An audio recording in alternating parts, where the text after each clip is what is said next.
The information provided in this podcast is for general information purposes only and should not be considered as personal advice. Always consult with a qualified professional or expert in the relevant field for personalised advice tailored to your specific situation. If you start to get into financial difficulty and you're going to have difficulty making your mortgage repayments or other loan repayments, first thing to do is don't run away from it. Put your hand up, ask for help. So that's the first thing. If you have a financial advisor, talk to them first. Get in contact with a lending institution. That lending institution, in many cases, all of them have a hardship provision area that will actually discuss what various options are available to you.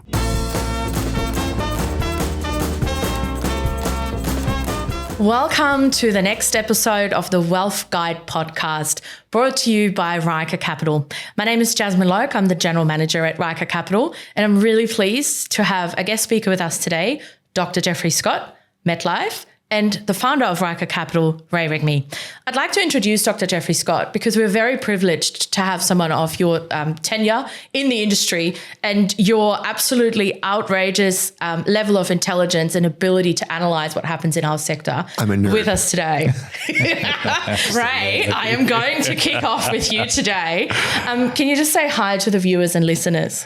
G'day guys, my name is Ray, founder and senior financial planner at Ryker Capital. Delighted to be here, Jazz. Wonderful. And before we do throw to you, Jeff, I thought I'd actually kick us off with a little bit of a story about our client. So the topic of today's podcast is slightly different to what most people probably expect from a podcast that's about wealth. And it's actually about how you make sure as a person, as a member of a couple, as a family, that you don't default on your home loan. Times have been tough. You know, I've been doing this for over 18 years now, but we've been through things like GFC before, we've been through a pandemic. But I think the after effects of the pandemic, when you look at the financial side of things, have been tougher than anything that I've been through in the 20 years that I've been an adult. So from that perspective, Ray, at financial advice firm Ryker Capital and many others, we work really closely with mortgage brokers. We do indeed, Jazz. So what I thought we might kick this off with is a real life story about where this might have happened to one of our clients. Jazz, over the course of 17 years of working in financial services, look, we've seen that happen on multiple different occasions. Now, for a multitude of reasons, some of the times it could be purely as bad as not being able to keep up with the interest rate repayments or the home loan repayments where the salary has not matched the home loan repayments, which is out of your control some of the times. But some of the times I felt was mostly a client could have taken control of that situation was during the medical events. Okay. Where it was simply I had met these clients where they could have taken out a life, disability and income protection policy, and it was always left to a later stage going, oh, Ray, I'll come back to it at a later stage. Yeah, I know it's important, but I'll come back to it. And in this situation, unfortunately, an income protection event, which was a cancer event, which we see as a very, very common occurrence in the society. Husband was diagnosed with cancer. He's the main income earner in the household. There was no income coming in for the next 9-12 months. And they unfortunately had to sell the house. Oh, wow. That's quite devastating. It is quite devastating, especially when you've got young kids and you've got to provide for their schooling, their food on the table and support their lifestyle. Wow. I probably need to take a pause there because that's quite heartbreaking. Jeff, you work for one of Australia's largest life insurance companies, actually one of the world's largest life insurance companies, MetLife. When you think about the topic of defaulting on your mortgage as an insurance provider, what are your thoughts? I actually think back to what it was like as a kid growing up. So as a kid growing up, again, I grew up in a small town in Canada, but mom and dad struggled to make ends meet. And the simple reason is that they both worked hard at what they did, but interest rates at the time were 18 and 19%.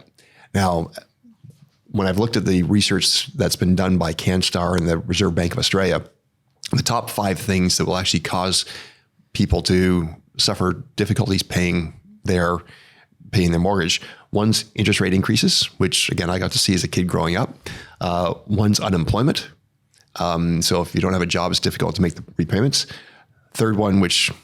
I'm an experienced campaigner in is divorce. What do they say? They say 1 in 2 marriages end in divorce. I'm an overachiever in that area too. I'm 2 for 2. Is that why you've got all those degrees? Every time I have a relationship disaster, I get a new degree. So you basically make your own assumptions from there. The other one is death of one of the people in the family, and then the other one is either illness or injury. And so what you realize is that some of those can be insured for, as Ray mentioned about the illness and disability and the death. We can actually put life insurance policies in place for those. Interest rate increases, you can't. There's no insurance for that. But by sitting down with your financial advisor and saying, okay, how do I manage my budget? What do I look at doing? Again, that assists. With unemployment, again, the easiest way to overcome unemployment is make sure your skills stay relevant. And it's why I've had this, again, the best piece of advice my dad gave me. Again, my dad, to his credit, blue collar working class guy. He was a house painter. During 2 summers when I was 14 and 15, he took me out on the building site and he worked me hard. And then after the 2 summers, he suggested that following him into a blue collar occupation was not what he had in mind for me. And he wanted me to, quote, get my education. So for me, the reason I keep on doing it is to make sure that I stay relevant. But from an unemployment perspective, when you lose your job, the question is, do you have relevant skills to actually get back into the workforce? And that's why I've had this lifelong learning journey. And the last one's divorce. Divorce often causes a severe financial hardship for everybody involved. And the question then becomes that how do you manage that appropriately? And the question is, do you refinance? Do you have to look at other alternatives as well? But those are the big 5. So interest rate increases, unemployment, divorce, illness and disability, and then finally death. 2 of those we insure against. Divorce, there's various agreements you can put in place, binding financial agreements can be put in place. Interest rate increases, you can, again, talk to your financial advisor and manage through. And unemployment, again, stay relevant and, again, make sure your skills are still current and relevant, and that makes you more employable. So those are the big ones. Look, I think that's very interesting that you say that, because one of the things that we often kick off our relationships with clients in is that space of cash flow and budgeting. Yeah. Again, thinking back over my lifetime, I've been really blessed. I've never had to worry too much. There was plenty of jobs, plenty of money. Australia's a beautiful, very prosperous country. But Ray, if you had to guess, how many more conversations about cash flow and budgeting have you had to have in the last couple of years? Every single time, Jazz. I'm like, the whole foundation of financial planning is based around that side. So how can you advise on anything unless and until you know the bare basics of what are you earning, what are you spending, and then everything else in between is where the magic happens. Where's it going?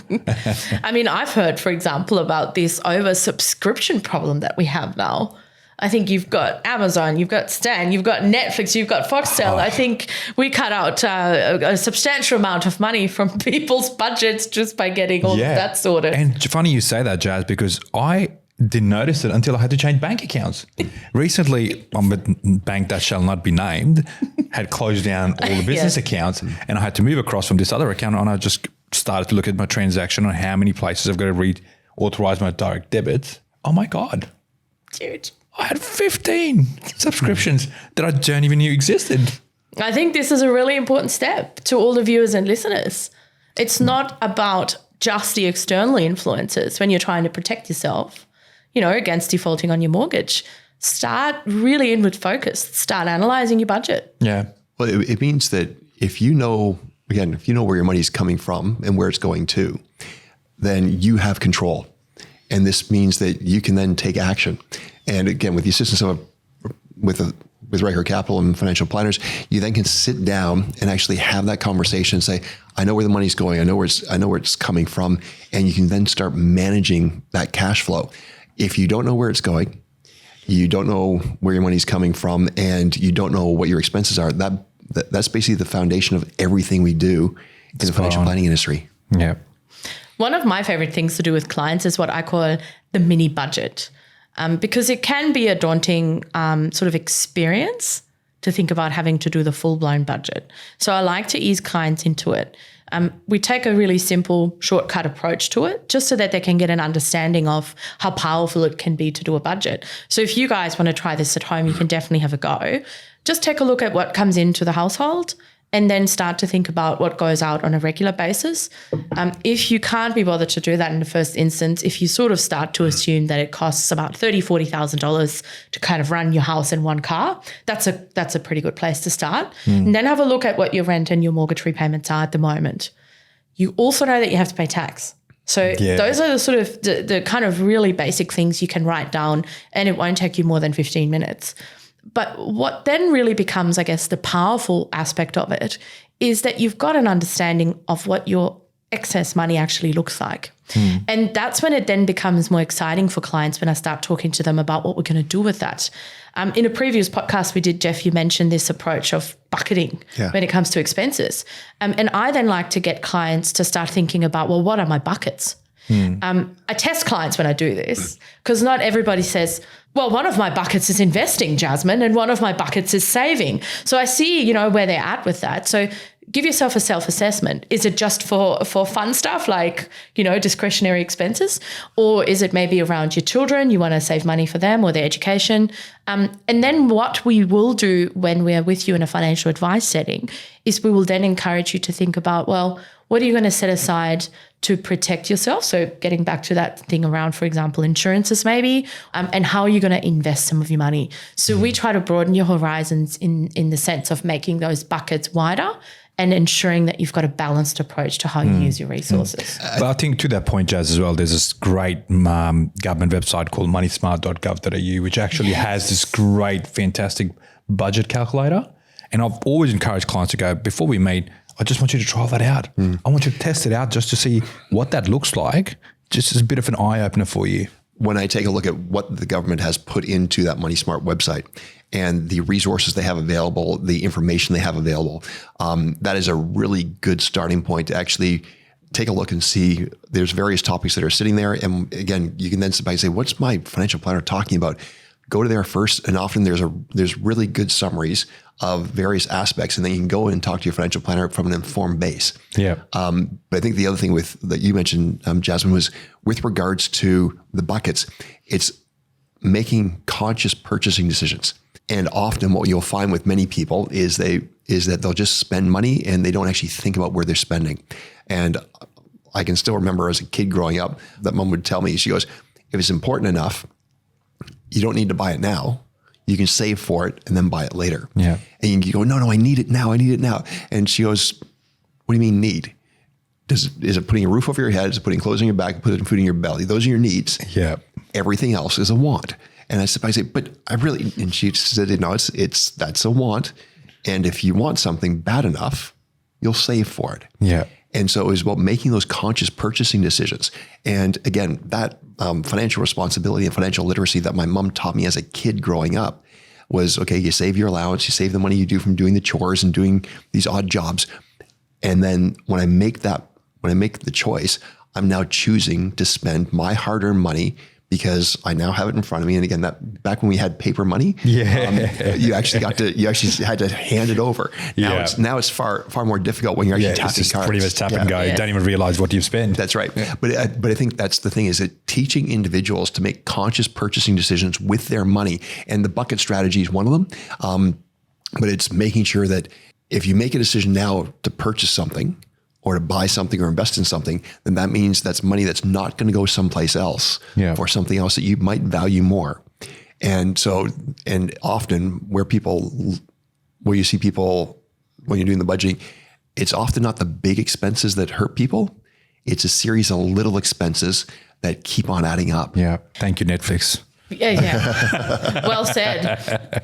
Look, what I want to do next, Jeff, is I want to draw a little bit on your research skills. Yeah. Because at the end of the day, I know most of the people listening or viewing this podcast are thinking, yeah, these guys are financial planners and insurance people. Of course they go and do budgets. I can still imagine there's probably some resistance. So I want to take a little bit of time to paint a picture of what the process of a financial institution, saying, look, we don't think that you can make these repayments anymore, what that process actually looks like. if you start to get into financial difficulty and you're going to have difficulty making your mortgage repayments or other loan repayments, first thing to do is don't run away from it. Put your hand up, ask for help. So that's the first thing. And if you have a financial advisor, talk to them first. Get in contact with a lending institution. That lending institution, in many cases, all of them have a hardship provision area that will actually discuss what various options are available to you. So because the longer you leave it, the worse it gets. And then if you haven't tried to find out what the problem is, usually there's various timing points as to what can happen.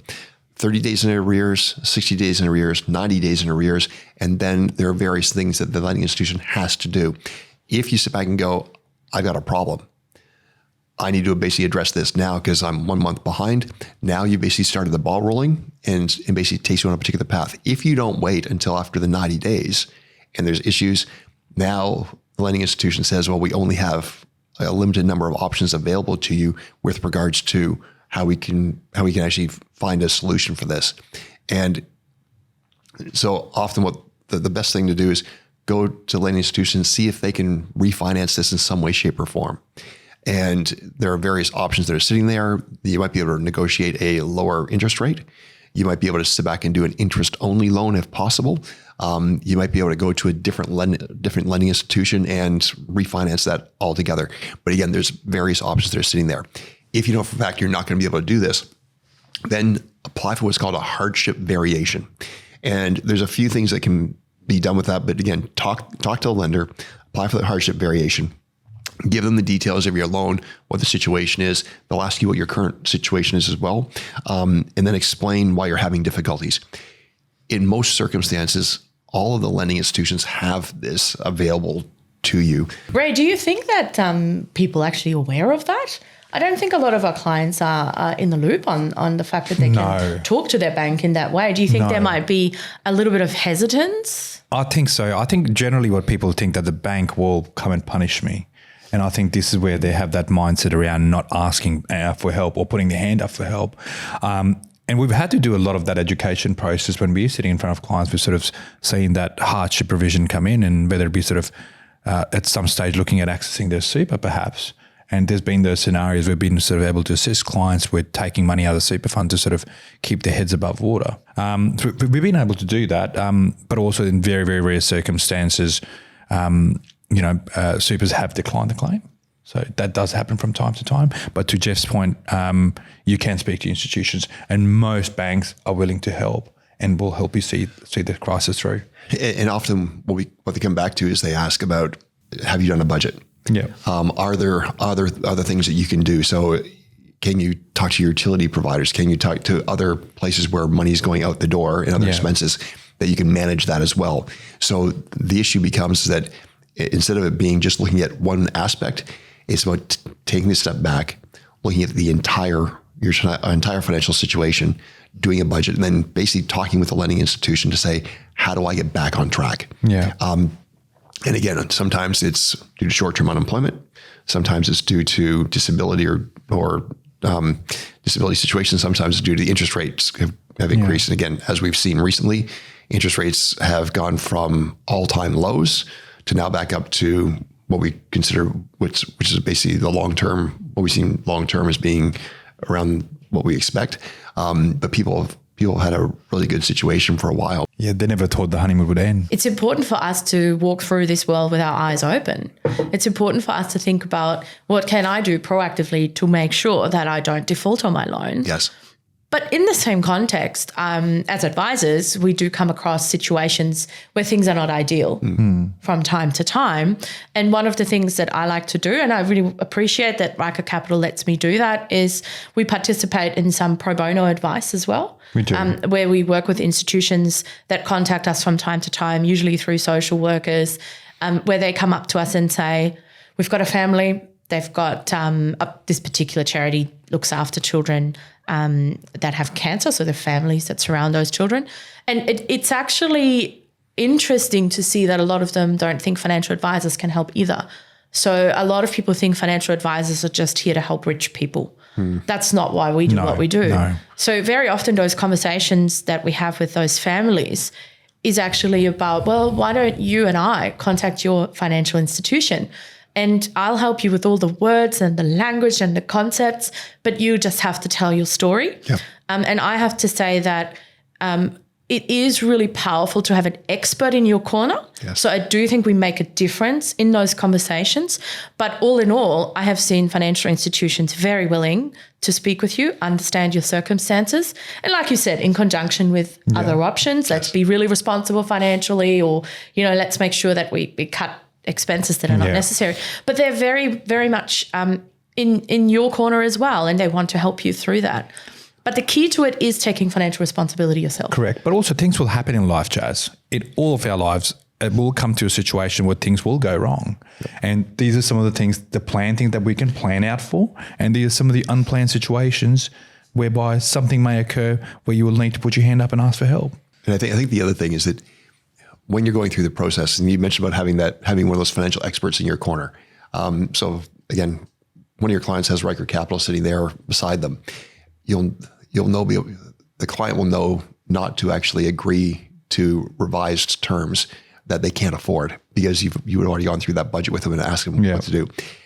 If the lending institution is being difficult, then what you can do is, and they sit back and say, no, we're not going to offer you hardship provisions. Then what you can go through is go through their internal complaints dispute resolution situation. And if you're still not getting any traction there, then you can then go on to AFCA as well and take that complaint further. So there are avenues sitting there. Most lending institutions do not want to repossess your home. They want to try and find every option available to try and make sure that you continue to pay that loan back, because going through that process of repossession and selling the home is just difficult for everybody involved, including the lending institution. So that's something that they're not interested in. It's not what they want to do first. Matter of fact, it's the absolute positive last thing they want to do.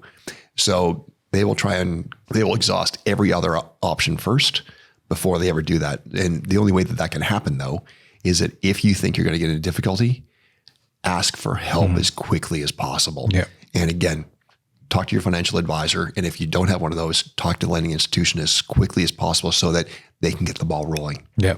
Look, I think one of the other aspects I want to consider now is a little bit different to what we're mostly seeing at the moment around interest rate rises.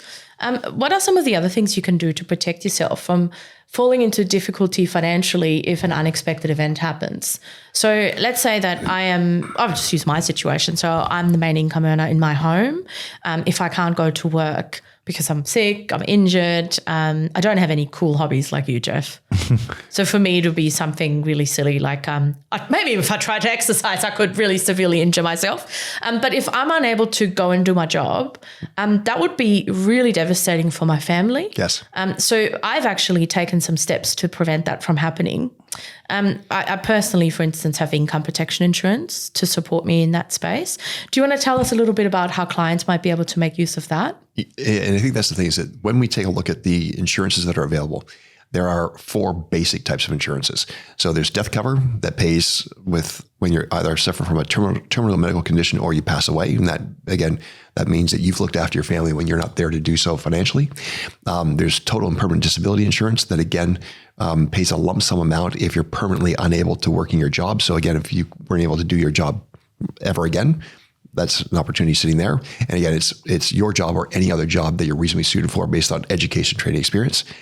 There's a trauma insurance that basically again pays a lump sum if you have a defined medical condition, and it's normally 40 to 60 medical conditions in a policy. But the big 4 are the ones that we see claim most often. It's severe cancers, severe heart attacks, severe strokes, and cardiac bypass surgery. So those are the big 4 we normally see that make up 70 to 90% of all claims. And then finally, and you mentioned this already, was income protection insurance. And what that says is that if I'm unable to work due to injury, illness, or disease, it will replace between 70 and 75% of my income while I'm off work for that period of time. And your biggest asset that you will ever have is your income earning ability. And so when that stops due to injury or illness, what you want to be able to do is make sure that the income going into your family or going into your bank account doesn't stop. And that's what income protection insurance does. So that allows you to, again, continue to make those repayments on your home, continue to support your family, put a roof over your head, clothes on your back, food in your belly, and both for yourself and your family. Amazing. And I do have to say I'm an enormous advocate for that. The peace of mind that it gives me is enormous. And I don't think I could imagine feeling responsible for my family's well-being without having a backup like that. Yeah. Look, I want to take a step back even further, Ray, because we've now talked about, okay, times are tough financially for the world at the moment. Yeah. Interest rates in Australia have risen a lot. So let's be prepared. Let's have a budget. Let's make sure that we spend money responsibly. We've then also talked about unexpected events like illness, injury, and there are things you can do about that. So at least financially, you don't, get deeper into trouble. But you're a financial advisor, Ray. Yep. And at Ryker Capital, we actually specialize in really understanding a client's full position and digging deep into what they can do with their financial resources. So I want you to take this opportunity, I guess, to share some of the things people can do just to make themselves, I guess, so super prepared for a potential situation where they might be out of work for a while, or, as they get older, they might want to start thinking about retirement. What are some of the practical things that they can do now to make sure that they build their wealth and that they're prepared for that time? So, Jazz, I think it's almost going back to the point that we discussed about starting with the budget. I think, and then what you're doing is you're working out your income, you're working out what your expenses are, and overlaying that then with your goals and objectives. What is your safety net? In the event something was to occur, what does this safety net look like? Is this going to catch me? So then having a look at what are the existing structures of insurance that I have. We're all paying for insurance. As a matter of fact, we've all got insurances in our super fund. So looking at the fact that what does these policies cover me? Is there a payout? Are they decreasing in value? Because some of these insurances that we've noticed and we've worked for a considerable period of time, clients have been very upset about the fact that they've been paying money, but the cover has decreased down to become zero. Yeah. What do you mean decrease down to become zero? I know. And I think as we might have, I don't know if you remember, Jazz, we might have covered this in our previous podcast. I sure do. We talked about the fact that some of these insurance companies that are attached to your super fund were taking the premiums, however, the cover was gradually coming down to become zero. And again, the pure purpose or the reasoning behind that is the way they see it is as you age, you would not need that much level of cover. To the opposite of that is more and more what we are seeing is as interest rates are rising, those loan commitment or loan terms are rising. So having those values, are they appropriate?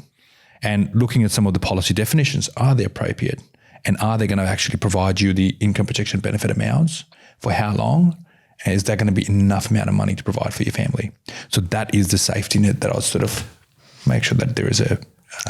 I love that. And look, we have got an episode on this, Jeff, where we talk really clearly to clients about the fact that, especially in a lot of the industry funds, you have default cover. Yes. Not everybody has it, but we do see that most clients And we've have seen that in something. retail funds as well, not necessarily just industry. Yeah. So if you've got that kind of thing, it's great. Yeah. But is it really what you think it is? Well, I think the other thing is that when you look at that benefit design, it assumes that you fit into the typical category. And so what the typical category is that you finish high school or you finish university, you find your partner, you get married, you buy a house, you have your 1 or 2 kids.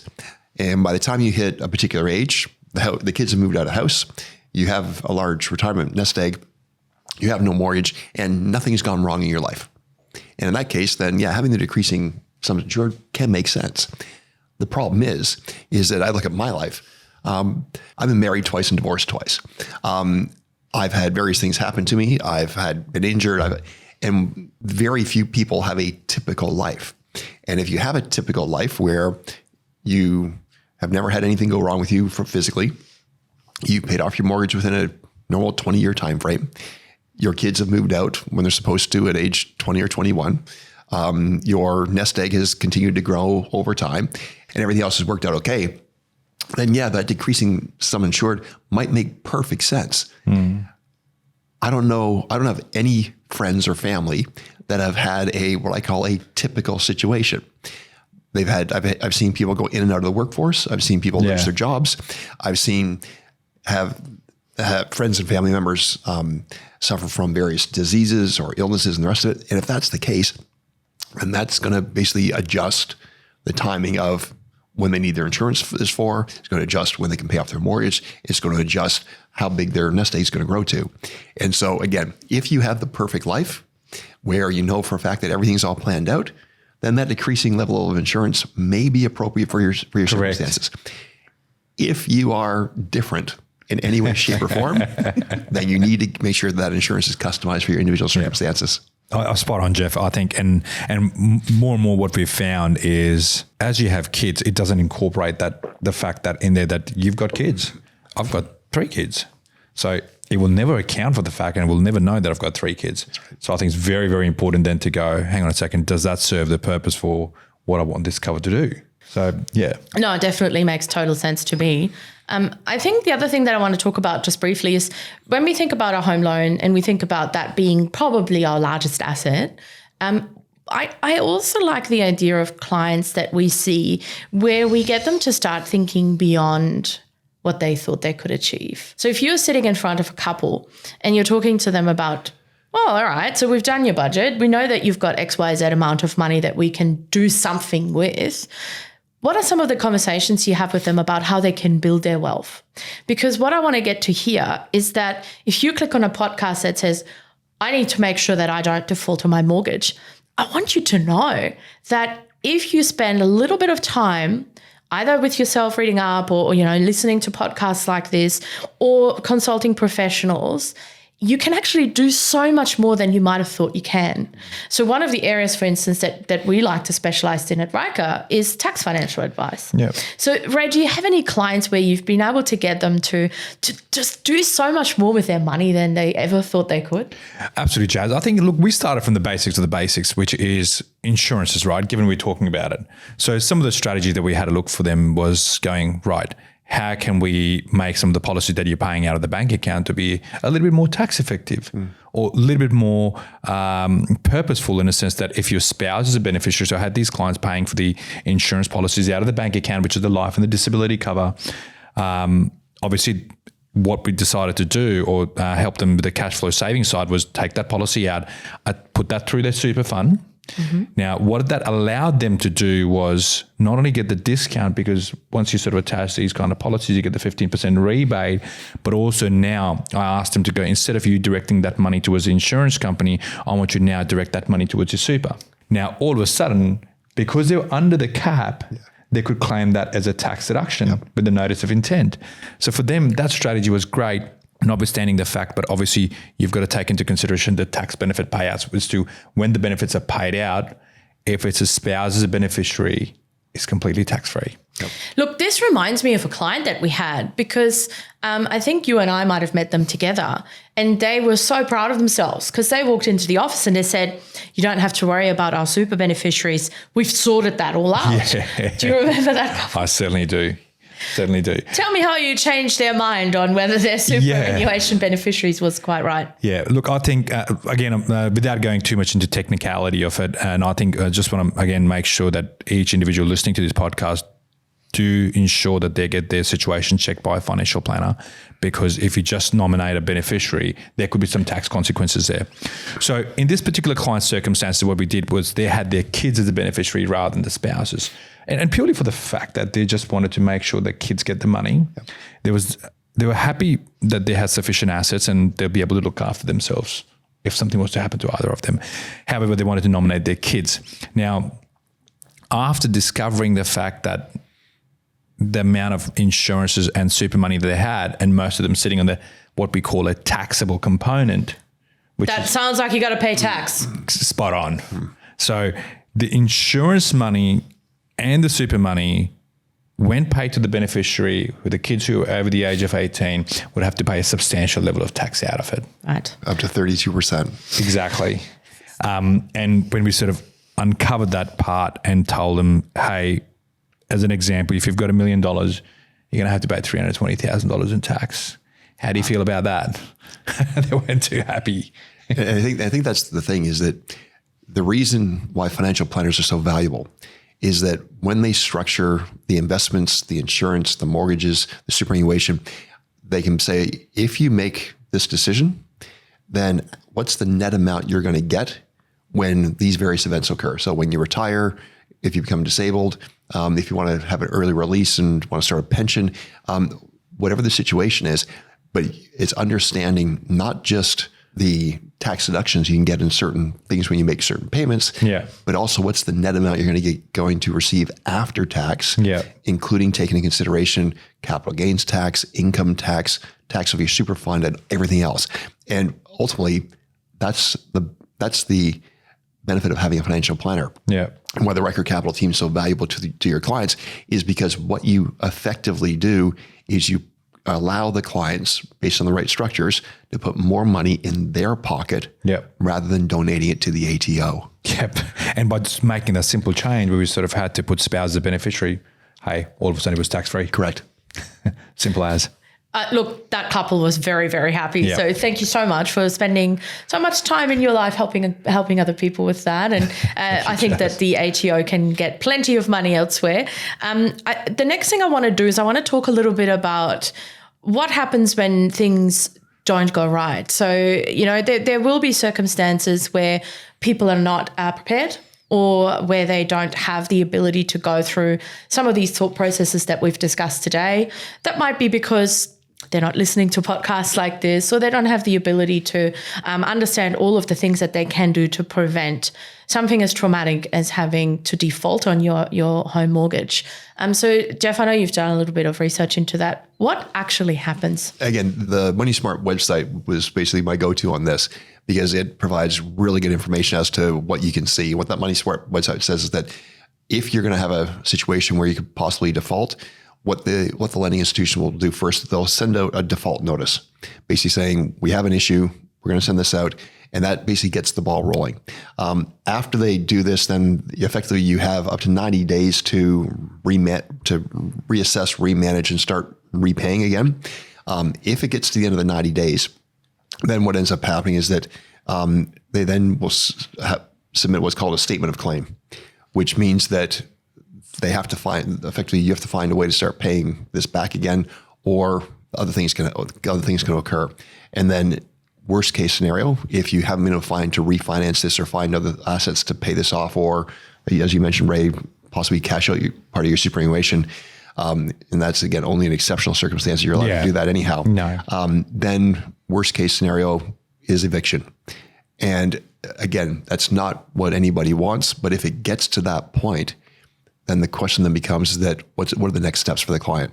So if I'm being evicted, effectively the sheriff comes along, basically says, you don't have to move out, they'll change the locks, and that becomes a situation. So not only do you lose your home, but now you have to look for another place to live in this very, very tight rental market that we have literally around Australia.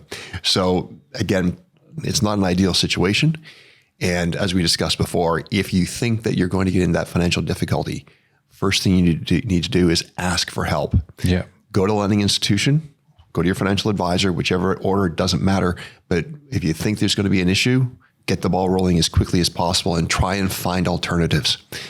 Because the last thing we ever want to see is someone lose their house. And again, the lending institution doesn't like going through that process.